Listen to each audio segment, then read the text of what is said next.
చేస్తారు అది ఎందుకు అక్కడ అయ్యిందని సార్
ఎలా ఉంటది, ఒక రాక్షస పాలనకి ప్రజలు ఏ విధంగా నిరసన వ్యక్తం చేస్తారనేది ప్రపంచవ్యాప్తంగా చూపించిన ఘనత తెలుగువారిది.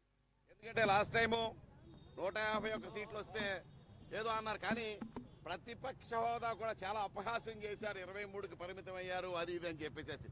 మరి ఈ రోజు మీరు ఎక్కడున్నారని అడుగుతా ఉన్నాను నేను. ఆ 2 సీట్లు కూడా తగ్గితే సింగిల్ డిజిట్ లో ఉండేవాళ్ళు ఖచ్చితంగా మీరు మరి ప్రజలు ఏ విధంగా చేత్కరించారు. యాక్చువల్గా తెలుగు ప్రజలందరూ కూడా దీపావళి జరుపుకుంటా ఉన్నారు. ఈ ఉత్సాహం, ఈ కోలాకాలం ఒక నరకాసురుడిని వధించి నరకాసురుడిని సాగనంపి ఖచ్చితంగా మరి సుస్థిర పాలనకై చంద్రబాబు నాయుడు గారి కోసం ఆంధ్ర ప్రజలందరూ కూడా, తెలుగు ప్రజలందరూ కూడా, యావత్ భారతదేశంలో తెలుగు ప్రజలు, ప్రపంచ దేశాలను తెలుగు ప్రజలు కూడా ఎదురు చూస్తూ ఉన్నారు. వస్తుంది బహుశా 9వ తారీఖున నరేంద్ర మోడీ గారు ప్రమాణ స్వీకారం, అలాగే 12వ తారీఖున చంద్రబాబు నాయుడు గారు కూడా ప్రమాణ స్వీకారం చేయబోతా ఉన్నారు. మీ అందరికీ తెలిసిన విషయమే, ఇక్కడ ఒక కిరాతకుడు రాజ్యమేళ్తా ఉన్నాడు ఈ యూనివర్సిటీలో కూడా. వాడికి ఉచ్చ నీచాలు లేవు. ఒక వైసీపీ కార్యకర్తగా పనిచేస్తా ఉన్నాడు. ఏ రోజు కూడా ఒక పద్ధతులు, నియమ నిబంధనలు పాటించకుండా ఏకపక్షంగా ఈ యూనివర్సిటీని ఒక రాజకీయ కళాశాలగా, ఒక రాజకీయ దీనిగా మార్చాడు. మరి అలాంటి వాడికి బుద్ధి చెప్పాల్సిన తరుణం ఉంది. ఖచ్చితంగా ఈ యూనివర్సిటీలో ఉన్న ప్రజలు, యూనివర్సిటీలో ఉన్న ఉద్యోగులందరూ కూడా ఆయనకు వ్యతిరేకంగా తెలుగుదేశం పార్టీని సపోర్ట్ చేసిన వైనం మీ అందరూ చూస్తారని గమనిస్తూనే ఉన్నారు. ఖచ్చితంగా బుద్ధి చెబుతాం, తరిమి కొడతాం. వాడు చేసిన పనులకి శిక్ష పడేదాకా వదిలిపెట్టమని కూడా చెప్తా ఉన్నాను మీ అందరి సాక్షిగా. పోతే ఖచ్చితంగా ఇక్కడ అమ్మగారి విగ్రహం, రాజశేఖర రెడ్డి గారి విగ్రహం పెట్టాడు. ఈ సరస్వతీదేవి విగ్రహం ఉండాలి ఆ ప్లేస్ లో. ఖచ్చితంగా అది తీసి సరస్వతీదేవి విగ్రహం పెట్టిస్తామని కూడా మీ అందరి ఎదురుగా మాట్లాడుతా ఉన్నాం. ఖచ్చితంగా మరి అలాగే యూనియన్ ఎలక్షన్స్ అయిపోయినాయి. యూనియన్లు చేయకుండా, యూనియన్లు పెట్టకుండా ఉన్నాడు, ఎలక్షన్ కూడా పెట్టకుండా ఉన్నాడు. తొందరలో ఎలక్షన్ పెట్టిస్తాం, ఖచ్చితంగా ఎలక్షన్ పెట్టి తీరాలి, పెట్టిస్తాం కూడా.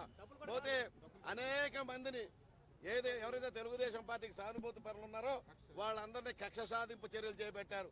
వాళ్ళని డ్యూటీలు మార్చి గేట్ల దగ్గర వేసి సస్పెండ్లు చేసి వాళ్ళు ఇష్టం వచ్చినట్టు ప్రవర్తించారు. తగిన మూల్యం చెల్లిస్తారు. మాకు ఖచ్చితంగా ఒకటి తెలుసు, ఎవడెవడు దీని వెనకాలన్నారో, ఎవరెవరు ఇన్ఫర్మేషన్లు ఇచ్చారో, ఎవడెవడు మా పార్టీ ప్రజల్ని బాధించారో, దీని వెనక ఎవరున్నారో, ఈ రోజున పార్టీ అధికారంలోకి వచ్చినప్పుడు ముందొచ్చి మేము కూడా మాతో కలవబోతారు. ఖచ్చితంగా మేము సహించాం. ఖచ్చితంగా వాళ్ళందరి మీద చర్యలు తీసుకునే తీరుతాం. మా కార్యకర్తలను కాపాడుకుంటాం, మా పార్టీని కాపాడుకుంటాం. ఎవరైనా సరే ఇది జరిగింది. వర్ధిల్లాలి చంద్రబాబు నాయుడు.